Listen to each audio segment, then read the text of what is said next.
கர்த்தருடைய பரிசுத்த நாமத்திற்கு ஸ்தோத்திரம். நம்ம பிலிப்பியர் 3வது அதிகாரம் 12வது வசனத்துடைய லாஸ்ட் பார்ட்டை தியானிக்க இருக்கிறோம். 3வது செக்ஷன் பிலிப்பியர் 3:12 தேர்ட் பார்ட். ஜெபத்தோட இந்த செய்திக்குள்ளே கடந்து செல்லும்.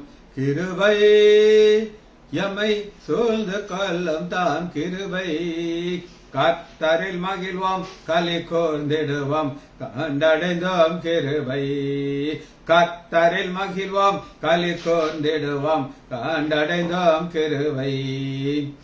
யோர்தானை கடந்து வந்தோம் எங்கள் தேவனில் பலனடைந்தோம், யோர்தானை கடந்து வந்தோம் எங்கள் இயேசுவில் பலனடைந்தோம்.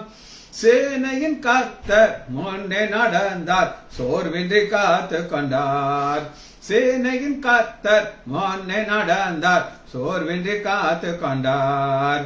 கிருபை எமை சூழ்ந்து கொள்ளும் தாம் கிருபை, கர்த்தரில் மகிழ்வோம் களி கூர்ந்திடுவோம் கண்டடைந்தோம் கிருபை. கர்த்தர் இவ்வாண்டினிலே பெரும் காரியம் செய்திடுவார், கர்த்தர் இவ்வாண்டினிலே பெரும் காரியம் செய்திடுவார். கால் வைக்கும் தேசம் இயேசு தருவார், காத்திருந்தே அடைவாம். கால் வைக்கும் தேசம் இயேசு தருவார், காத்திருந்தே அடைவாம். கிருபை எமை சூழ்ந்து கொள்ளும் தாம் கிருபை, கர்த்தரில் மகிழ்வோம் களி கூர்ந்திடுவோம் கண்டடைந்தோம் கிருபை. தேசமே பயப்படாதே, எங்கள் தேவன் கிரியை செய்கிறார். தேசமே பயப்படாதே, எங்கள் தேவன் கிரியை செய்கிறார். தேசத்தின் நன்மை சேமம் அருள்வார், தாசர்கள் வேண்டிடுவாம். தேசத்தின் நன்மை சேமம் அருள்வார், தாசர்கள் வேண்டிடுவாம். கிருபை எமை சூழ்ந்து கொள்ளும் தாம் கிருபை, கர்த்தரில் மகிழ்வோம் களி கூர்ந்திடுவோம் கண்டடைந்தோம் கிருபை. ஆண்டுகள் நன்மையினால் முடி சூழ்ந்து பலம் பெருக, ஆண்டுகள் நன்மையினால் முடி சூழ்ந்து பலம் பெருக. தேசத்தின் மீது கண்களை வைத்து பாசமை நோக்கிடுவார், தேசத்தின் மீது கண்களை வைத்து பாசமை நோக்கிடுவார். கிருபை எமை சூழ்ந்து கொள்ளும் தாம் கிருபை, கர்த்தரில் மகிழ்வோம் களி கூர்ந்திடுவோம் கண்டடைந்தோம் கிருபை. ஜாதி ஜனங்களையாம் வந்து மோதி அசைத்திடுவார், ஜாதி ஜனங்களையும் வந்து மோதி அசைத்திடுவார். காத்து தவிக்கும் வல்ல மகிழும் கர்த்தரை வாழ்ந்திடுவார், காத்து தவிக்கும் வல்ல மகிழும் இயேசுவை வாழ்ந்திடுவார்.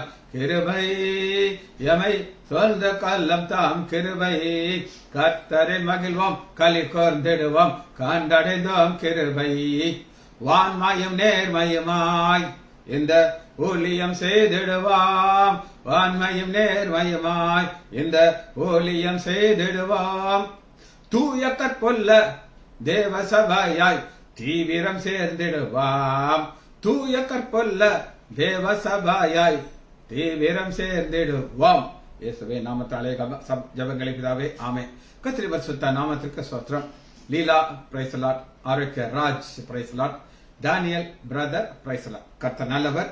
பிலிப்பியர் 3வது அதிகாரம் 12வது வசனத்தை நம்ம தியானிக்க இருக்கிறோம். Third section, last section. First நம்ம என்ன பார்த்தோம் அப்படின்னு கேட்டீங்கன்னா, நான் அடைந்தாயிற்று. நம்ம ஒரு ஓட்ட பந்தயத்தை பார்த்துட்டு இருக்கோம்.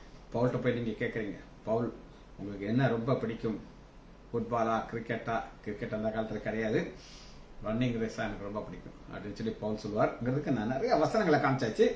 அதுலதான் நான் அடைந்தாயிற்று.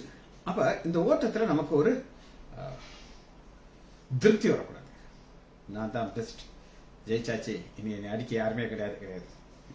அடைந்தாயிற்று அல்லது முற்றிலும் தேடினவன், இன்னும் எனக்கு வளர்ச்சி இருக்கு, இன்னும் எனக்கு வளர்ச்சி, இன்னும் குரோத் எனக்கு வேணும், முற்றிலும் தேடினவன் என்று எண்ணாமல் ஒரு பார்த்தாச்சு. கிறிஸ்து இயேசுவினாலே நான் எதற்காக பிடிக்கப்பட்டேனோ அதான் நம்ம பார்க்கிறோம். அதை நான் பிடித்துக் கொள்ளும்படி ஆசையாக தொடர்கிறேன். ஆசையாக தொடர்கிறேனுக்கு என்ன ஒரு இங்கிலீஷ் வார்த்தை சொல்ல இருக்குன்னா I press on. Press on. Press on அப்படின்னா என்ன அர்த்தம் கேட்டீங்கன்னா, ஃபோர்ஸ் பண்ணி செய்யறதான் press on. காமராஜர் பெருந்தலைவர் அவர் என்ன சொன்னார் அப்படின்னு கேட்டீங்கன்னா, நான் படுத்துக்கொண்டே ஜெயிப்பேன் அப்படின்னு சொன்னார். எப்படி ஜெயிப்பாரா? படுத்துக்கொண்டே ஜெயிப்பேன். அப்ப ஒரு சின்ன காலேஜ் ஸ்டூடெண்ட் அவர் எதிர்த்து நின்று ஜெயிச்சுட்டு போயிட்டார். அவர் என்ன சொன்னாரு, எனக்கெல்லாம் பிரஸ்ஸானெல்லாம் தேவையில்லை. ஐயா, நான் யார் தெரியுமா? நான் ஒரு கிங் மேக்கர். இந்திரா காந்தி அம்மா அந்த பொசிஷன் வச்சது நான். இதெல்லாம் ஒரு சாட்டிஸ்பாக்சன். என்னை அடிக்க யாரும் கிடையாது. ஒரு சீஃப் மினிஸ்டர் நான். எல்லாம் யாரும் தொடவே முடியாது. அந்த பிரஸ் ஆன் அவருக்கு இல்லை. இந்த பிரஸ் ஆன் இல்லைன்னா தோத்து போயிட்டார். தோத்துட்டு அதுக்கப்புறம் அவளால் வெளியவே வர முடியல. அப்ப நமக்கு அது வரக்கூடாது. ஃபர்ஸ்ட் ஒரு வார்த்தை சொல்றேன். முன்னானவைகளை நாடி ஆசையாக தொடர்கிறேன். அந்த ஆசையாக தொடர்றதுக்கு சில வார்த்தைகளை நான் உங்களுக்கு ஒவ்வொரு இங்கிலீஷ் வார்த்தைகளை சொல்லிக் கொடுக்க போறேன். அடுத்த ஃபாலோ ஆஃப்டர். ஃபாலோ ஆஃப்டர், நான் கிறிஸ்துவையே நான் பின்பற்றி போவேன். என்னுடைய கண்கள் இங்க இங்க இங்க இங்க போகாது. பலர் எதற்காக இந்த பூமியில வாழ்றோமே அவங்களுக்கு தெரியாது. வெந்ததை தின்னு விதி வந்தோன்னு எங்க சொல்லி முடிஞ்சிடும் அப்படிங்கிற. நோ, பிரஸ் ஆன், அதை நோக்கி ஃபாலோ ஆஃப்டர். அடுத்து ஒரு வார்த்தை இங்கிலீஷ்ல இருக்கு, அக்ரெசிவ். அக்ரெசிவ் நான் என்ன அர்த்தம்னா ஃபுல் ஸ்பீட்ல போறோம். அக்ரெசிவ் யார் செய்வாங்க அப்படின்னு கேட்டீங்கன்னா, பணம் சம்பாதிக்கிறவங்க செய்வாங்க அக்ரெசிவ். ஒரு பெரிய ஒரு ஸ்காலர் இந்த பணம் சம்பாதிக்கிறத குறித்து மிக அழகாக ஒரு கான்செப்ட் போட்டிருந்தார். என் மண்டையில் இருக்கு, அதை நான் உங்களுக்கு சொல்றேன். ஒருத்தர் வாலிப வயதுல சாப்பிட மாட்டான், தூங்க மாட்டான், வேலை வேலை வேலைன்னு சொல்லி ஒர்க் ஒர்க் ஒர்க் ஒர்க்கஹாலிக் அப்படி வேலை செய்து செய்து நிறைய பணம் சம்பாதிச்சிருவான். ஆனா இது கூடால அவனுடைய ஹெல்த் டோட்டலா போயிடும். அவனுக்கு சாப்பிட டைம் கிடையாது, தூங்குறதுக்கு டைம் கிடையாது. ஹெல்த் டோட்டலா போய் அவன் வாழ்க்கை அந்த ஏஜ் கொஞ்சம் ஸ்டேஜ் தாண்டும் போது அவன் சம்பாதிச்ச அத்தனை ரூபாயும் ஹெல்த்துக்கு செலவழிச்சு. ஹெல்த்துக்கு நான் அவன் சரீரத்தை ஒழுங்கா அன்னைக்கு மெயின்டைன் பண்ணிதானா அந்த செலவு வந்திருக்காது. கடைசியில் அவன் உழைப்பு உழைப்பு உழைப்பு எல்லாம் டாக்டர்கிட்ட ஹாஸ்பிட்டலில் கொண்டே போட்டோம். இதுதான் உலகத்தில் நடக்குது. ஆனா நம்ம அன்றைக்கு 3 வார்த்தையில உங்களுக்கு சொல்றேன். 12வது வசனத்தினுடைய கடைசி, ஆசையாக தொடர்கிறேன். அந்த ஆசையாக தொடர்கிறேனுக்கு ஃபர்ஸ்ட் ஐ பிரஸ் ஆன் இங்கிலீஷ்ல போட்டுருக்கோம். பிரஸ் ஆன், அழுத்திட்டு போறது.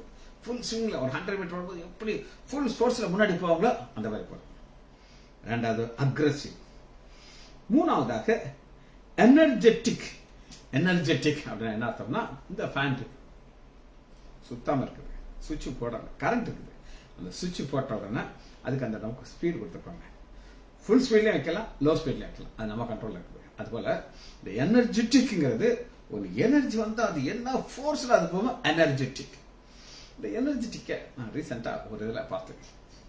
நான் உங்களுக்கு சொன்னேன், என்னுடைய மாப்பிள்ளைக்கு ஒரு ஃபேக்டரிக்காக நாங்கள் ஜெபம் பண்ணோம். அந்த 2 ஃபேக்டரி கொடுத்தோம்.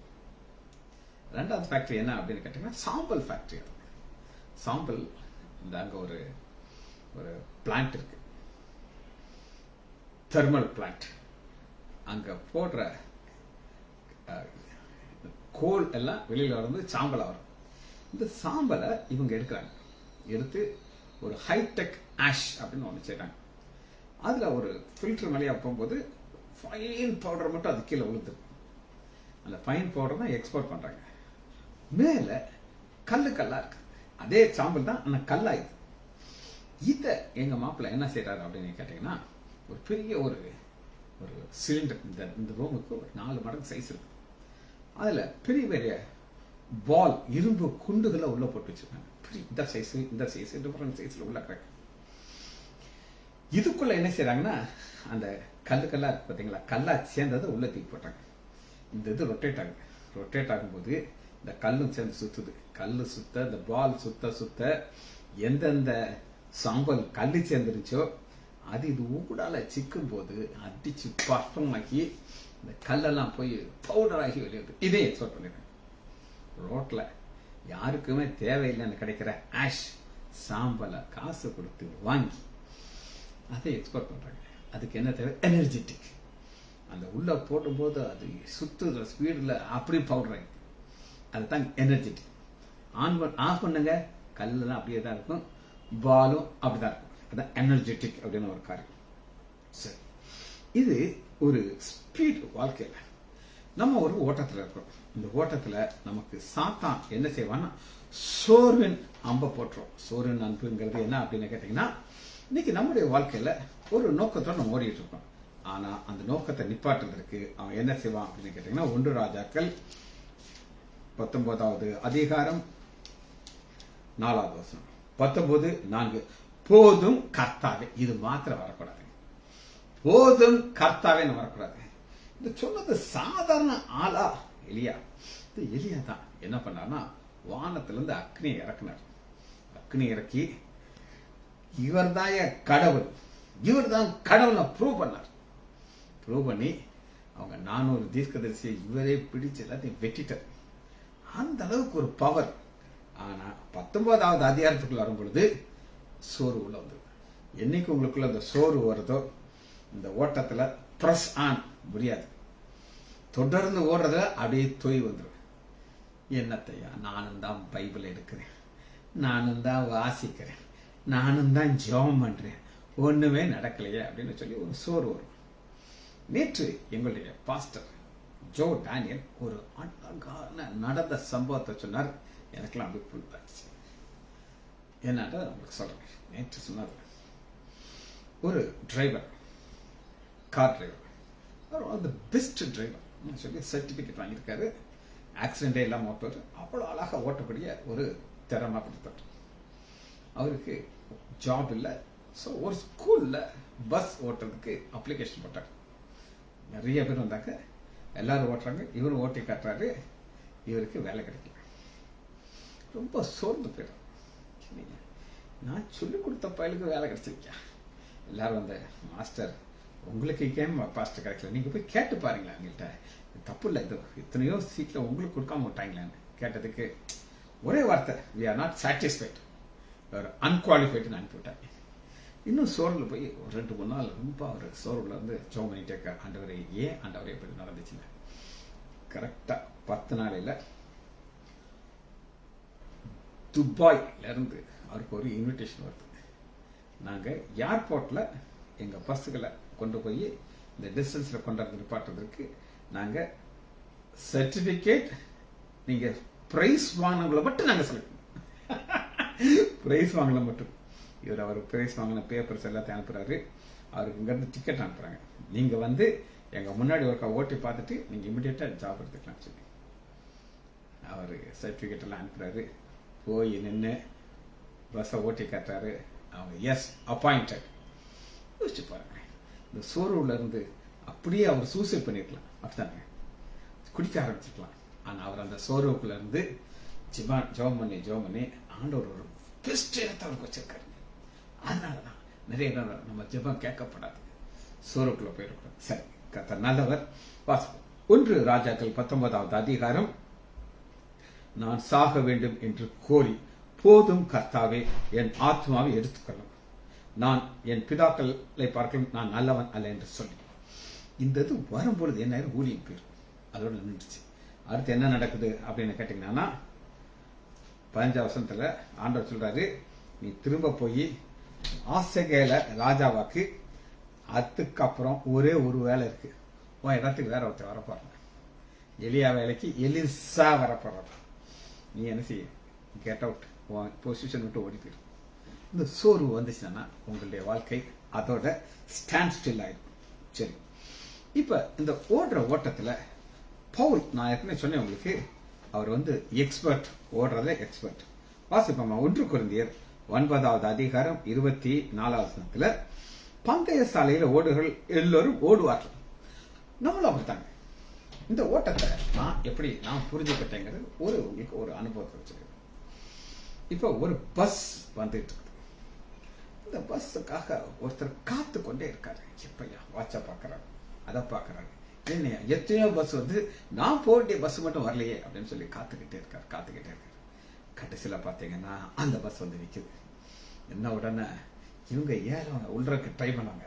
இந்த கண்டக்டர் வைவர், ஏயா இறங்குறவனுக்கு இடம் இல்லையா, அவன் இறங்கினாத்தான் நீ உள்ள போக முடியும். இவங்களும் ஐயோ நம்ம பணத்தை நம்ம சீட் கிடைக்கும் அப்படின்னு சொல்லி இவங்கெல்லாம் கொஞ்சம் பேர் இறங்குவாங்க. இறங்குனா இவங்க முண்டிக்கிட்டு ஏறி சீட்டில் போய் உட்காந்துருவாங்க. உட்காந்தா அப்பாடான்ட்டு உட்காருவாங்க.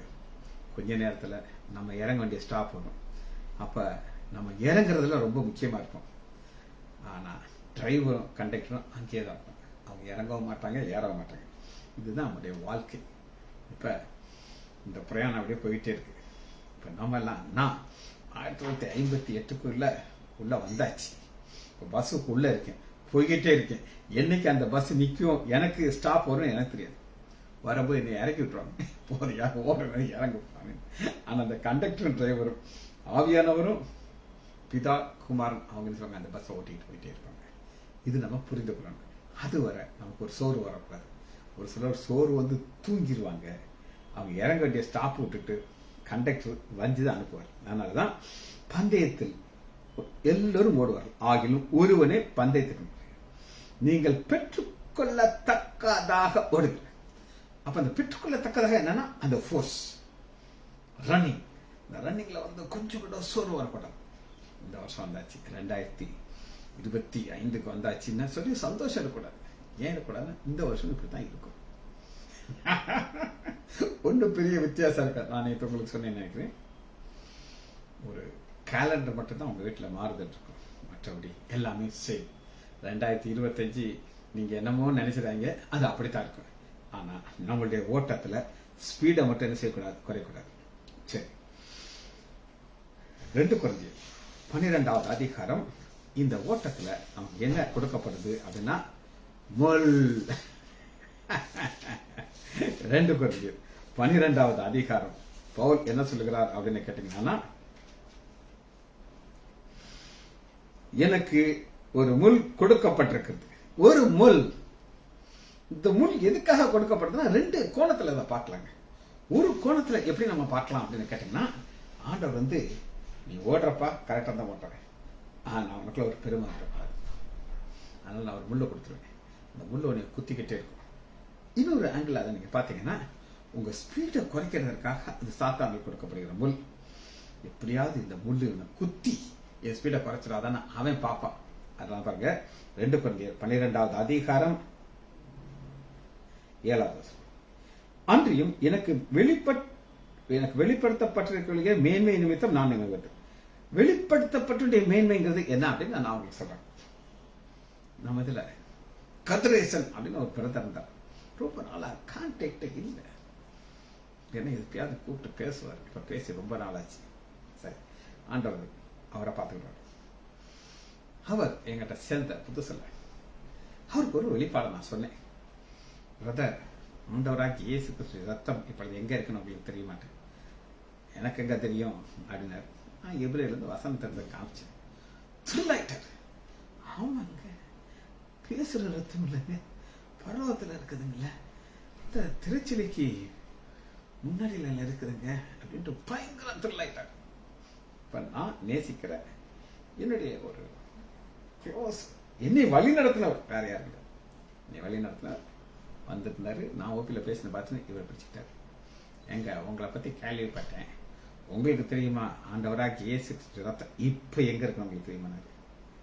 அவரு நம்ம விசுவாசத்தெல்லாம் நாங்கப்பா இவர் நம்ம சொல்லியிருக்காரு, அவரு பிடிச்ச வசனத்தை காய்ச்சி இதெல்லாம் அவங்களுக்கு தெரியலையே. இதுதாங்க பிரச்சனை. நமக்கு ஒரு வெளிப்பாடு கிடைச்சிச்சா கூட பெருமையும் சேர்ந்து வந்துடும். அந்த பெருமை பவுலுக்கு 3வது வானவரா வந்து போனது கிடைச்சிச்சு. இப்ப நமக்கு இந்த பெருமை வராம இருக்க அந்த ஒரு முள்ள கொடுத்துருவோம். அந்த முள்ள என்ன செய்யும், உங்களை குத்திக்கிட்டே இருக்கும். ரொம்ப நீ மேல ஜம்ப் பண்ணாதன்னு பாருங்க. 9வது வசனம். அதற்கு அவர், என் கிருபை உனக்கு போதும். என் கிருபை உனக்கு போதும். இந்த கிருபை மட்டும் இருந்துச்சுன்னா எந்த முள்ளு எங்கிட்டு கூடி குத்தினாலும் நம்ம ஓடும்போது அவர் நம்மளை பார்த்துக்கிறார். அவருக்கு தெரியும் எவ்வளவு பலவீனமானவன் அவருக்கு தெரியும். இந்த முள் என்னன்னு அவருக்கு தெரியும். அந்த முள் என்னகிட்ட இருக்குது அவருக்கு தெரியும். அந்த முள் இருக்கும் பொழுதே அந்த கிருபையும் கொடுத்து என்ன செய்றார், அப்படியே ஓட வைக்கிறார். அதான் என் கிருபை உனக்கு போதும், பலவீனத்திலே என் பலன் போதும். பலவீனம் எல்லாருக்கும் ஒரு பலவீனம் இருக்கு. நான் நிறைய நேரம் என் பலவீனத்தை வாயத்திறது சொல்லிடுவேன். நீங்க சொல்ல மாட்டீங்க. நீங்களாம் புத்திசாலி, நான் கொஞ்சம் கூப்பிட்டேன். அந்த புத்திசாலி என்ன செய்யும் சொல்லாது. ஆனா அவங்களுக்கு தெரியும் எனக்கு இந்த முள் இருக்குன்னு நமக்கு தெரியும். அந்த முள்ளோடு இருக்கும் பொழுது ஆண்டவர் கூட என்ன கொடுப்பாரு, கிருபையும் சேர்த்து கொடுத்துக்கிட்டே இருப்பாரு. ஏன்னா நீங்க ஓடணும். ஓடுறவங்களுக்கு தான், சும்மா உறங்கிட்டுறவங்களுக்குலாம் கிடையாது. உங்களுக்கு என்னத்துக்கு கிருபை வேணும் பாருங்க. பலவீனத்தில் என் பலன் பூரணமாய் விளங்கும். பூரணங்கிறத பாருங்க, கம்ப்ளீஷன். அந்த பூரணத்தை அவர் கொடுத்து கொடுத்து கொடுத்து உங்களை பூரணத்துல கொண்டு போய் சேர்த்துவார். சரி, இதுல 9வது வசனத்தை நான் உங்களுக்கு வாசிக்கிறேன். என் பலவீனத்தை குறித்து நான் மிகவும் சந்தோஷம் மற்றும் மேன்மைப்படும். ஏன் சந்தோஷப்பட்டு மேன்மை பாராட்டுகிறேன் அப்படின்னு பவுல் சொல்கிறார்னா, இந்த பலவீனம் இருந்தனாலதான் ஆண்டவர் எனக்கு பலன் கொடுத்திருக்காரு. இல்லைன்னா அது கிடைக்காது. 10வது வசனத்தை வாசிக்கிறேன். 2 Corinthians 12:10. நான் சொல்றேன், இது ஓடுறவங்களுக்கு மட்டும்தான், உறங்குறவங்களுக்கு கிடையாது. உறங்கிறது எப்படின்னா நீ உறங்கிட்டு தான் கிடக்குற, ஒன்னா செத்து போயிடுவேன், பரலோகம் போயிடுவேன், அது பிரச்சனையே கிடையாது. ஆனா ஆண்டவர் கேள்வி கேட்பார், அதான் முக்கியம். அந்தபடியே நான் பலவீனமா இருக்கும் பொழுதே பலன் உள்ள பலவீனம் பலன் இதாங்க 2 இணைத்துக் கொண்டு வர்றாரு. நான் பலவீனமா இருந்தோம், எத்தனை பலவீனங்கள் என்கிட்ட இருக்குது. அந்த கிருபியை கொடுத்துக்கிட்டே இருக்காரு. ஆகையால் கிறிஸ்துவின் நிமித்தம் எனக்கு வரும் பலவீனங்களையும் நிந்தைகளையும் நெருக்கத்தில் நான் பிரியப்படுகிறேன். எப்படிங்க பிரியப்பட முடியும்?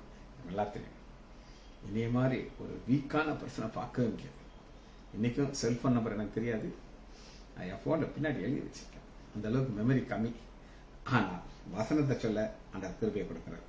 இதுதான் ஆண்டவர் கொடுக்கிற ஒரு வல்லமை. சரி, 1 தீமோத்தேயு எடுத்துக்கொள்வோம். 1 தீமோத்தேயு 6வது அதிகாரம் 12வது வசனம். 1 கொரிந்தியர் 6:12. விசுவாசத்தின் நல்ல போராட்டத்தை போராட்டு. தீமோத்தேயுட்ட சொல்றாங்க, எப்ப நீ போராடணும்ப்பா, சும்மா அலையுது கிடைக்காது. இந்த கிறிஸ்தவ வாழ்க்கையில ஒரு பக்கம் சாத்தான் நம்மளை எப்படியாவது விளத்தலாம், ஒரு சோறு 4 போடுவான், நீ எல்லாம் பலம் போக முடியாது, பலம் போக முடியாதுன்னு சொல்லுவான். ஆனா நம்ம ஓடுறத ஓடிக்கிட்டு இருக்கு. நித்திய ஜீவனை பற்றிக்கொள். நித்திய ஜீவனை பற்றிக் கொள்வதற்கு இந்த ஓட்டத்தில் நம்ம இருக்கணும். சோறு வரக்கூடாது. பிரஸ் ஓடிக்கொண்டே இருக்க. நான் ஓடுறேன், என்னைக்கு ஓட்டம் முடியும்னு தெரியாது, ஆனா உங்களுக்கு தெரியும். அடுத்து பாருங்க, அதற்காகவே நீ அழைக்கப்பட்டாய்.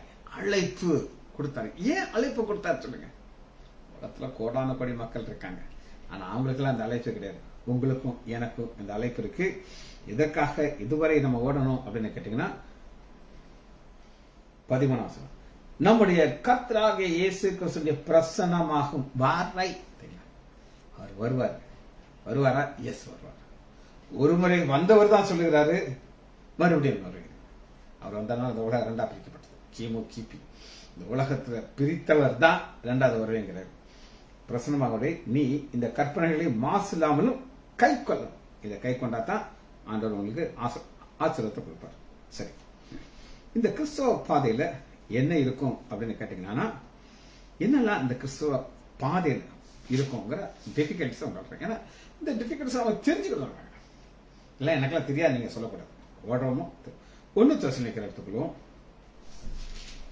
3வது அதிகாரம் 4வது வசனம்.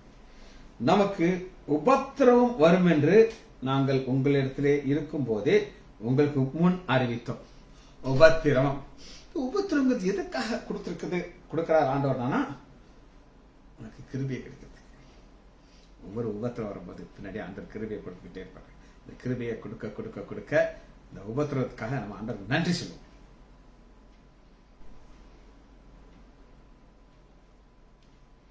அப்படியே வந்து நேரிட்டு சொன்னாரு, நடந்துருச்சு.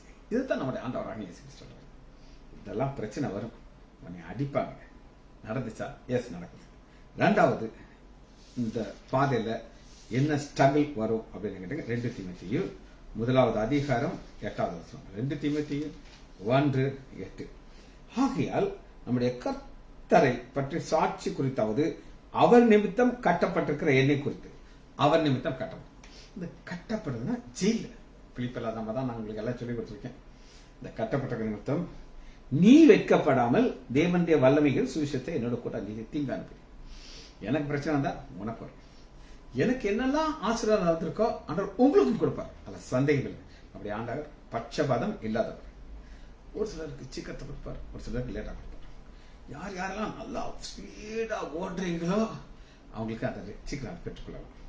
பெற்றுக்கொள்ள தக்கதாக ஓடணும். 2 தீமோத்தேயு 3:12 ஸ்ட்ரகிள் 3:12. அன்றியும் கிறிஸ்து இயேசுக்குள் தேவ பக்தியாய் நடக்க மனதிருக்கிற யாவரும் துன்பப்படுவார்கள்.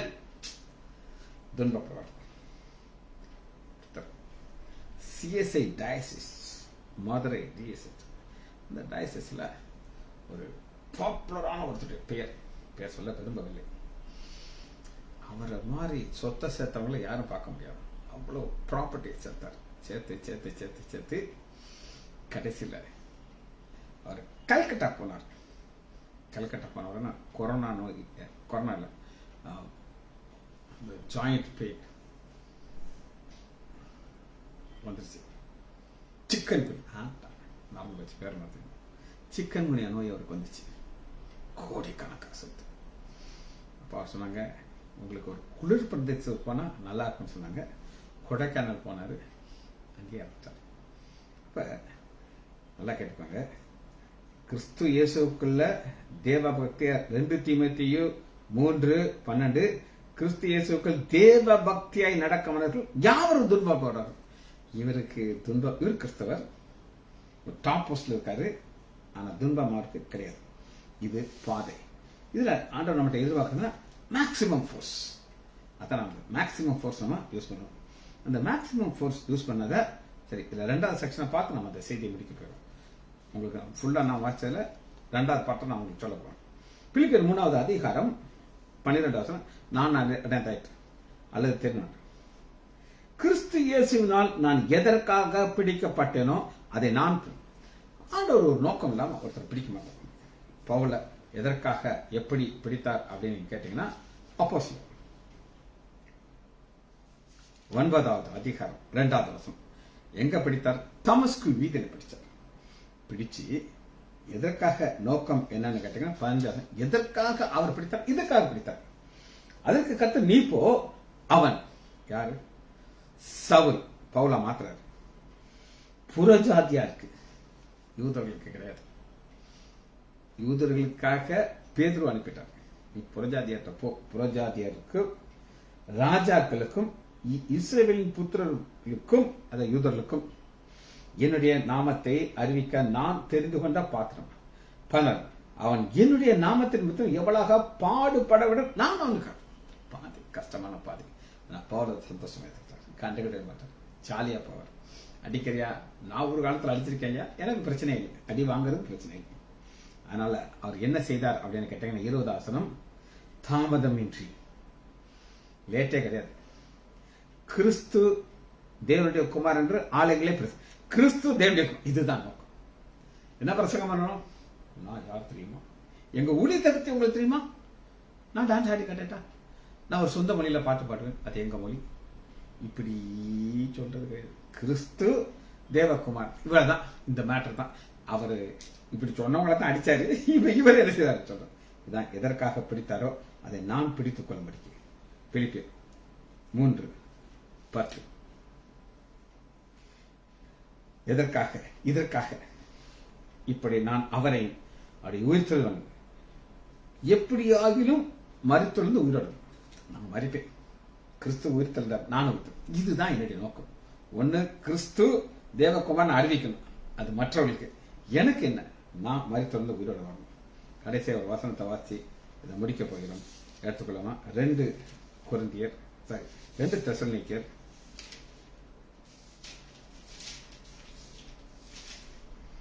தெசலோனிக்கேயர் 2வது அதிகாரம் 14வது வசனம்.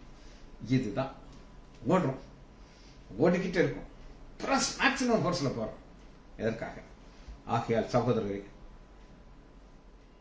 2:14 நீங்கள் ஒரு கூட்டத்தை கூட்டிட்டு போறோம். நீங்கள் நம்முடைய கர்த்தராகிய இயேசு கிறிஸ்துவின் மகிமையை அடையும் பொருட்டு எனக்கு கிடைக்கும் பிரச்சனை இல்லைங்கிறார். நீங்க உங்களுக்கு கிடைக்கும்.